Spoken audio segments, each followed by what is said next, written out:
Hello sir, good day. I'm Cadet 3rd Class Jan Espakot from BSMD Canopus. So in this video presentation, I'm going to impress about the hypothetical documentary about the West Philippine Sea dispute titled Karapatang Pandagat, Panamang Karagatan at Panindigan sa Karagatan.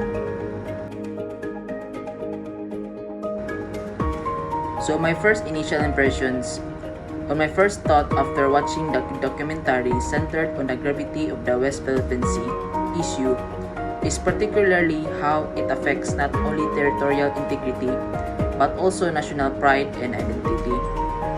The documentary effectively conveyed the emotional and political significance of the sea to the Philippines, emphasizing the interconnectedness of natural resources, sovereignty, and national security.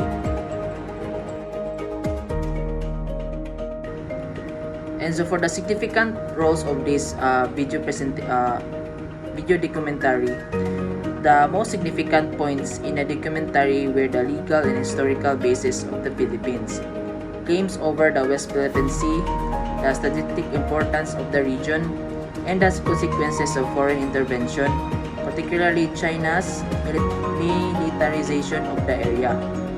The documentary highlighted the ecological and economical potential of the region, emphasizing the importance of maintaining control over its marine resources for future generations. And for the historical context, the documentary provided a clear overview of the historical background tracing the West Philippine Sea dispute back to the colonial times. The establishment of international laws like the United Nations Convention on the Law of the Sea or UNCLOS and the landmark 2016 ruling of the Permanent Court of Arbitration favoring the Philippines. And it also explored how China's historical 9-line claims conflicts with the UNCLOS defined exclusive economic zones or EEZ, and how the dispute has escalated over years. And for the diplomatic strategies, what are the diplomatic strategies? And one of the key diplomatic strategies highlighted was the Philippines' use of international law, and particularly the arbitration case filed against China. The documentary also showcased diplomatic efforts such as engaging ASEAN and Western allies like the United States to ensure collective security. The use of back-channel diplomacy and the multilateral talks were also emphasized as part of the government's strategy to protect Philippines' interests while avoiding open conflict. And so for the international relations, the documentary provided valuable insights into the complex international dynamics at play. China's aggressive territorial expansion and militarization in the West Philippine Sea were contrasted with the United States' role in maintaining freedom of navigation in the region. The involvement of regional players like Japan and Vietnam, who have their own interests and disputes with China, was also discussed, sharing light on how various alliance and international agreements influence the ongoing conflict.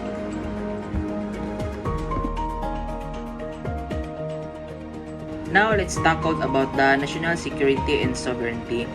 Now, the documentary strongly emphasized that the West Philippine Sea is critical to the Philippines' national security and sovereignty. The region is rich in marine biodiversity, fishery resources, and potential oil and gas deposits, making it essential for the Philippines' economic future. However, the increasing presence of foreign military forces, particularly China's establishment of artificial islands and military bases, was identified as a major threat to the country's ability to protect and exercise its sovereign rights. And the potential threats is discussed included environmental degradation due to China's activities, the depletion of fishing stocks due to illegal, unreported, and unregulated fishing, and the broader geopolitical risk of confrontation between superpowers in the region. So in my reflection about this video documentary, so my personal reflection when after watching the documentary, my understanding of the West Philippine Sea dispute deepened, particularly in terms of its broader implications for national identity and survival. The film reinforced in my belief that the issue is not merely a political or legal dispute but a fight for a country's natural heritage and future. It also highlighted the need of the Philippines to strike a balance between asserting its rights and fostering international partnerships to ensure peace and stability in the region. So,